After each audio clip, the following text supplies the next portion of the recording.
Hello, welcome back to my channel. I'm going to do a tag for you today. It's the D tag by Jim's Books, Reading and Stuff. It's an original tag by him, and he so kindly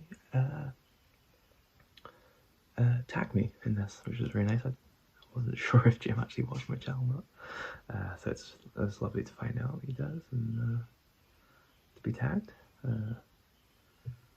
because I guess the D tag for D for token. So yeah, do love the letter D. So question one is D is for Dahl. What is your favorite Roald Dahl book by Roald Dahl? Haven't really thought about Roald Dahl for a while. Kind of mainly because he's an anti-Semitic POS. But by the by, his work still stands for itself, I guess. Probably if I had to choose one, it'd be Matilda. But I think if I remember correctly, I had some kind of problematic depictions of poverty, and I guess there's probably a little bit of sexism in there too. But yeah, I mean that's Roald Dahl. But yeah, if I chose one, with Matilda.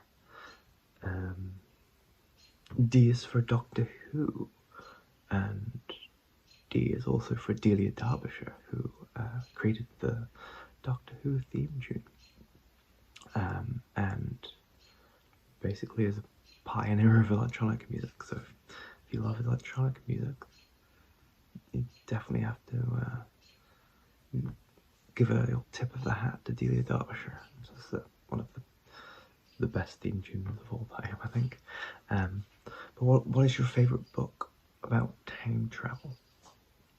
I haven't read too many books about time travel, but I think I'll have to go with the consensus of H.G. Wells' The Time Machine, which is just an absolutely fantastic book, and the movie is also really, really fun too. I can't really think of any other time travel books. It's the one that always comes to mind straight away. There's a few that involve someone being cryogenically frozen. I don't know if you can really consider that time travel. D is for dark. What is the darkest book you have read? It's probably Primo Levi, If This Is Man. I mean, I don't think you can get any darker than the Holocaust. Any genocide memoir is probably about the darkest subject matter you can read about. And I think for me, Primo Levi's If This Is Man, was I think one of the first that I read, probably when I was about 16. And so that probably is partly why it sticks in my head so much. But I also think it's one of the best written. I think Primo Levi is a very talented writer. And I think with something like the Holocaust as well, there's just so much indescribable actions, and it's like it's incredibly hard to really describe and come across. It was soul crushing to read, but in like the best possible way. And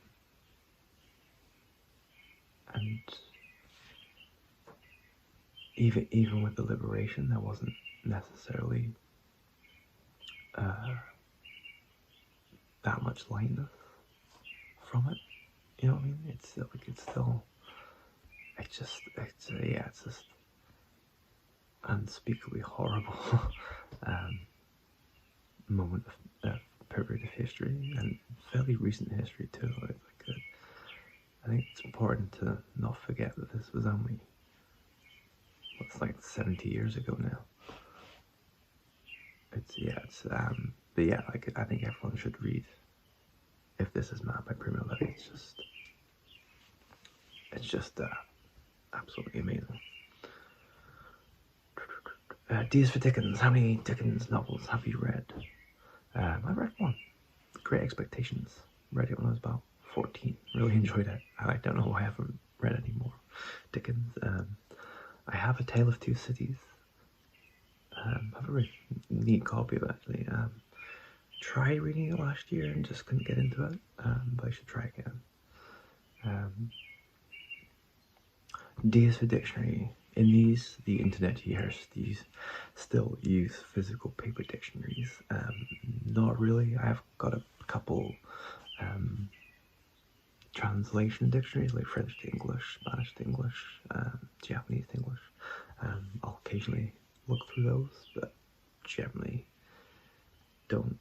I would like to, though. I don't know why I don't have a dictionary. I used to have dictionaries in thesaurus, but I guess when I moved over to Canada, I just kind of got rid of all my books. So they probably got lost in that call. D is for Dagger and Detective. What was the last detective novel you read? That was probably The Assassinator by David Vaughn. It's a very curious 1970s police detective novel, and it was pretty fun, pretty good. I was unsure where it was going to go, and it was a bit all over the place in some regards, but it was pretty good in the end. Yeah. D is for Dostoevsky. What is your favorite Dostoevsky novel? I don't think I've actually read any Dostoevsky, which is probably a bit of a surprise. Definitely a writer that I've always been meaning to read, and just never got around to it. So yeah, I should probably get on to reading some Dostoevsky. D is for diversity. Which book from your reading ticked the most diversity boxes? I have no clue. I don't really read that way. I don't really read to tick boxes. I read because things are interesting. And part of that can be reading about marginalized lives. Yeah, I am very interested in reading about people on the periphery of society. But I just don't really think, oh, that book had this diverse element, this diverse element, this diverse element and stuff. Or this author is this and this. I don't think in that way. So not to disparage anyone if you do, it's just not the way I do. So yeah, I don't really know.